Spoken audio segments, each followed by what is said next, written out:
రవీంద్ర జడేజా పరిచయం అక్కర్లేని allrounder.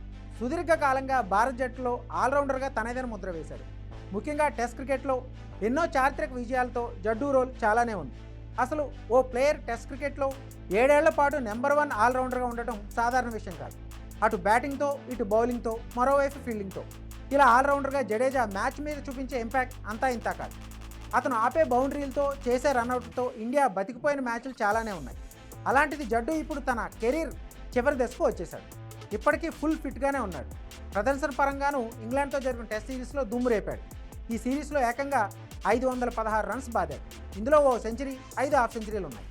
Birmingham, లార్డ్స్లో 2 ఇన్నింగ్స్లోనూ half సెంచరీలు కొట్టాడు. మాంచెస్టర్లో అయితే సెంచరీతో పాటు 4 వికెట్లు తీసుకున్నాడు. పేసర్లకు అనుకూలించే ఇంగ్లాండ్ పిచ్లపై సిరీస్లో 7 వికెట్లు తీశాడు. కానీ జడేజాకు 37 వస్తున్నాయి. ఇలాంటి టైంలో జడేజాకు వారసుడిని వెతుకో పనిలో ఉంది టీమిండియా. ఇంగ్లాండ్తో సిరీస్ తర్వాత జడేజా సక్సెస్ స్టార్ ఎవరనే విషయంపై ప్రస్తుతం క్లారిటీ వచ్చేసింది. అతను మరెవరో కాదు, వాషింగ్టన్ సుందర్. ఈ సిరీస్లో 4 టెస్టులు ఆడిన 25 ఏళ్ల సుందర్ 284 పరుగులు చేశాడు, 7 వికెట్లు తీశాడు. లార్డ్స్ టెస్ట్లో 4 వికెట్లు తీసిన సుందర్ మాంచెస్టర్ టెస్ట్లో శతకం బాది జడేజాతో కలిసి మ్యాచ్ను డ్రా చేసి ఇంగ్లాండ్కు దిమ్మ తిరిగే షాక్ ఇచ్చాడు.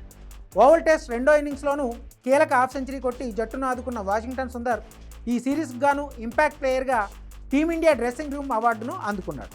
ఈ అవార్డు, మెడల్ కూడా జడేజానే వాషింగ్టన్ సుందర్కి ఇవ్వడం హైలైట్గా నిలిచింది. ఇంగ్లాండ్ గడ్డపై ప్రదర్శనతో సుందర్ జడ్డూకి సరైన రీప్లేస్మెంట్గా భావిస్తున్నారు. ఈ ఏడాది అతనికి WTC సైకిల్లో మరికొన్ని అవకాశాలు రావడం దాదాపు ఖాయంగానే కనిపిస్తుంది.